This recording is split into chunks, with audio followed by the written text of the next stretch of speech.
화려함 뒤에 가려진 그림자, 화려함 뒤에 가려진 그림자라는 제목으로 말씀 증거하겠습니다. 제가 프로그램 이름은 기억나지 않는데요. 얼마 전에 TV를 보면서 이 왕년의 배우 스타가 지금 어디서 어떻게 살고 있는지 그들의 일상을 이렇게 보여주는 것을 보았습니다. 스타들의 인기가 꾸준할 것 같고 또 팬들로부터 사랑을 지속적으로 받을 것 같은데 그렇지가 않은 것 같습니다. 화려한 스포트를 받던 사람들이 갖는 이 공통된 마음이 있습니다. 그것이 뭐냐면 잊혀진다라는 것이지요. 잊혀지는 것에 대해서 두려워한다라는 것입니다. 그래서 극단적인 선택을 하는 사람들도 우리가 종종 보지요. 오늘 본문에 잊혀짐의 위기에 처한 사람이 등장합니다. 사울이지요. 문제는 사람에게 잊혀지는 것이 아니라 그 잊혀짐의 대상이 하나님이라는 것입니다. 14절을 보십시오. 사울의 나라가 길지 못할 것입니다. 그건 사무엘의 말이 아니라 하나님께서 사무엘을 통해서 사울에게 하시는 것이죠. 하나님의 뜻과 의지라는 것입니다. 우리가 기억하는 이 왕이 될 때 사울은 어땠습니까? 그는 사무엘상 9장 2절에 보니까 키는요 사람보다 어깨 위로 컸다라고 말합니다. 하나가 더 있었다라고 말해요. 그리고 준수했다라는 겁니다. 호감형으로 잘생겼다는 말입니다. 저처럼. 네. 죄송합니다. 네. 그의 성품은 어땠습니까? 이 사무엘의 성품 9장 20절에 12지파 중에 가장 작은 지파로 왕으로서 자격이 없습니다. 또 가장 작은 지파일 뿐만 아니라 미약한 가정 출신입니다. 스스로를 그렇게 고백합니다.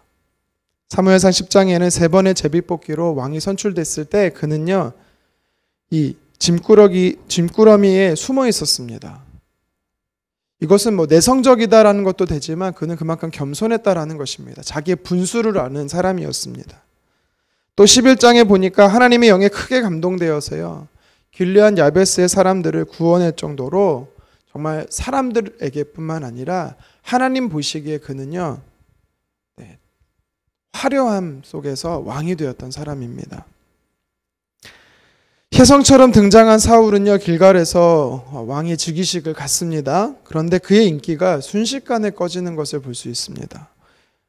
13장 1절에 보니까 그의 나이 40세에 왕이 된 지 불과 2년 만에 이런 일이 일어난 것입니다. 왜 탄핵되듯이 빛의 속도로 빠르게 파면당하는 것일까요? 그 원인이 어디에 있는 것인지 오늘 새벽에 함께 살펴보기 원합니다. 그래서 저와 여러분들의 이 신앙생활에도 사울처럼 이 화려함 뒤에 가려진 숨겨진 어두운 그림자가 무엇인지 그것을 제거해버리는 시간 되기를 원합니다. 첫 번째는 화려하게 왕으로 등장한 사울 이면에 감춰진 어둠이 무엇이냐. 그것은 이 믿음의 시선이 빼앗겼다는 것입니다. 그의 믿음의 시선이 빼앗겼습니다. 하나님으로부터 그 시선이 다른 것으로 빼앗겼다는 겁니다. 자, 무엇을 보느냐는 참으로 중요하죠. 왜냐하면 무엇을 보느냐에 따라서 마음이 빼앗기기 때문입니다. 자, 그가 보았던 것이 무엇입니까? 그가 먼저 보았던 것은요, 블레셋 사람들이었습니다. 앞절에 보니까 병거가 3만이에요. 마차가 3만이라는 것입니다. 그 마차를 끄는 마병이 무려 6천 명이었습니다. 그리고 싸울 수 있는 군사는요, 모래알같이, 해변의 모래알같이 수도 없이 많았다라고 말합니다. 사울만 그것을 본 게 아니라 백성들도 이 블레셋 군대를 보고 성경은요, 두려워 떨었다라고 말합니다. 똑같습니다. 왕이든 백성이든 보면 두려워 떠는 것입니다. 자, 첫 번째 그가 블레셋을 보았고 두 번째 본 것이 뭐냐면 앞절 7절에 이 블레셋으로 인해 떠는 백성들을 그가 보았습니다. 오늘 본문에 보니까 이 백성들의 두려워하는 것만 본 것이 아니라 그가 8절과 11절을 보니까 두려워 떨고 있던 이 이스라엘 백성들이요 점점 도망가는 것을 보고 있는 것입니다. 사울에게서 하나 둘씩 흩어져 가고 있는 것입니다. 그로 인해서 그는 점점점 두려움 속에 휩싸이는 것이죠. 예수님과 함께 제자들이 배를 타고 갈릴리 바다를 건너가고 있습니다. 그곳에 예수님이 계셨습니다. 물론 성경은 주무셨다라고 말합니다. 갑자기 큰 광풍이 일어나자 제자들은 두려워했습니다. 예수님이 함께 계심에도 불구하고 그들의 마음이 빼앗기는 것입니다. 예수님을 깨우며 원망하자 예수님 뭐라고 말씀하십니까? 마가복음 4장 40절에 어찌하여 이렇게 무서워하느냐? 너희가 어찌하여 믿음이 없느냐라는 겁니다. 믿음이 없다라고 말합니다. 그들이 무엇을 보느냐에 따라서 믿음이 빼앗긴다라는 것이지요. 물 위를 걷다 실패한 베드로도 마찬가지입니다. 예수님을 바라보는 시선을 빼앗긴 것입니다. 이 보고 떠는 것, 보면서 두려워하는 것은 어쩌면 사람에게 본능일 것입니다. 엘리사의 사환 게하시가 도단성을 둘러싼 아람 군대를 보고 그는요 죽게 됐다라고 두려워 떱니다. 이게 본능이지요.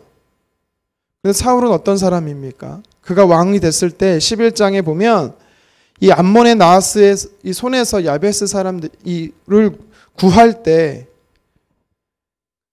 너희들의 오른쪽 눈을 빼버리겠다라는 이 모욕적인 말을 듣고 그는 거룩한 분노를 냈던 사람입니다. 불과 2년 전에. 사람은 바뀌지 않았는데 그가 무엇이 바뀌었습니까?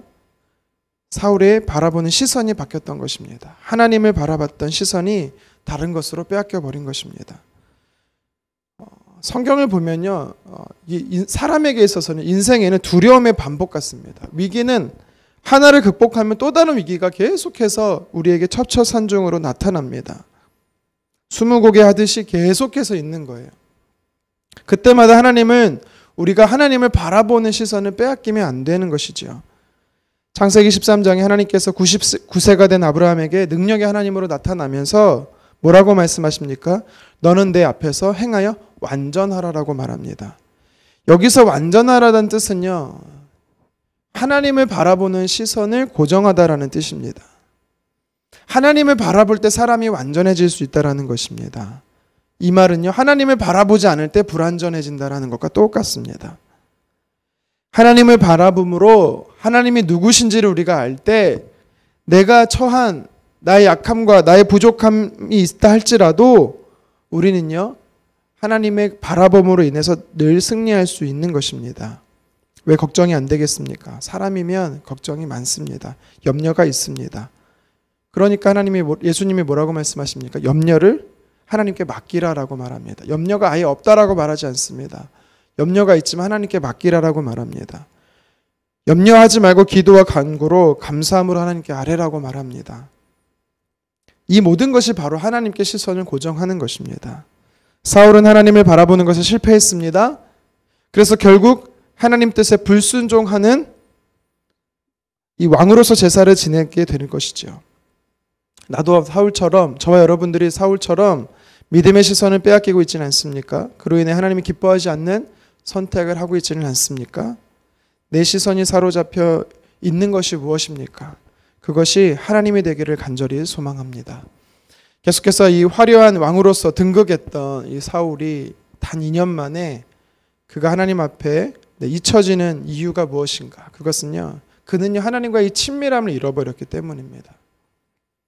사울이 왕이 되고 나서 얼마나 바빴겠습니까? 물론 성경은 이 사무엘이 왕으로서의 체제를 다 갖췄다라고 말하지만 이 왕정 체제로서 이 처음 초대 왕으로 세워진 사울은 굉장히 바빴을 것입니다. 가야 할 곳도 많고 만나야 되는 사람 것도 많고 또 전쟁도 해야 되고. 그렇지만 중요한 것은요, 그는요 바른 정치와 통치보다 앞서서 그가 가장 먼저 추구해야 될 것이 뭐냐? 그는 처음 왕으로서의 가졌던 태도라기보다는 성령 충만이었던 것이 중요합니다. 하나님과의 친밀함이 중요하다는 것이죠. 그가 미스바에서 3번 왕으로서 이 제비뽑기를 통해 왕이 되었을 때에 그는요 바로 왕이 되려고 하지 않았습니다. 때를 기다렸어요. 그는요 고향으로 돌아가서 집안일을 하고 있습니다. 소를 모는 집안일을 하고 있었습니다. 근데 오늘 10절을 보십시오.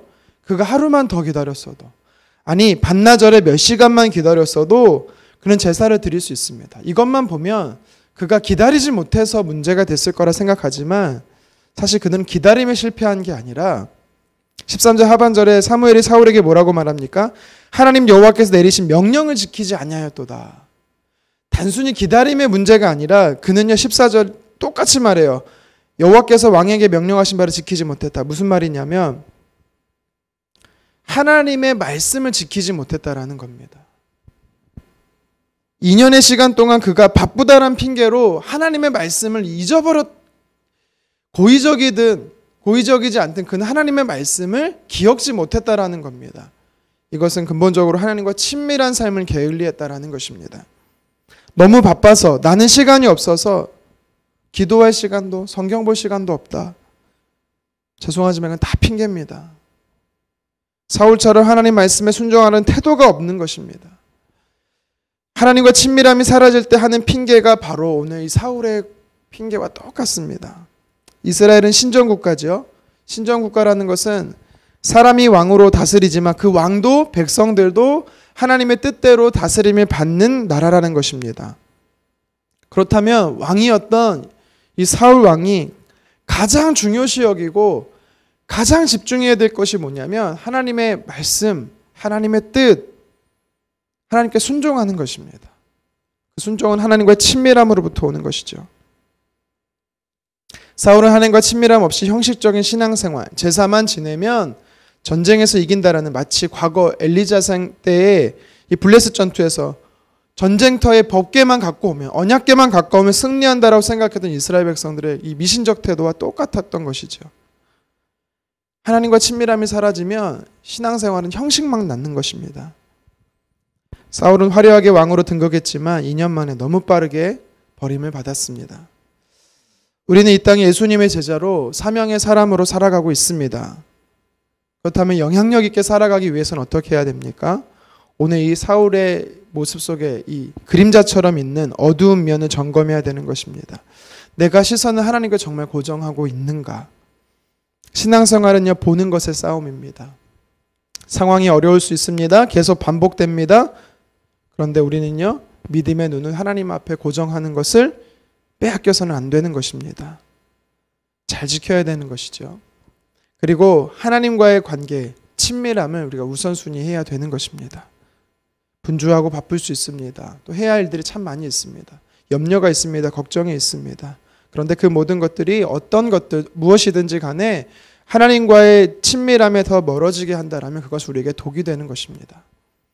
누군가 저와 여러분들에게 물었을 때 당신은 하나님과 친합니까? 물었을 때 저와 여러분들은 당당하게 나는 하나님과 친합니다라고 고백할 수 있는 믿음의 고백을 했으면 좋겠습니다. 오늘 하루도 빛으로 어둠을 몰아내듯이 내 안에 우리 안에 그리스도인으로서 어두운 면을 말씀으로 점검하여 계속해서 하나님 앞에 쓰임받는 오늘 하루 우리의 삶이 되기를 주님의 이름으로 축원합니다. 기도하겠습니다.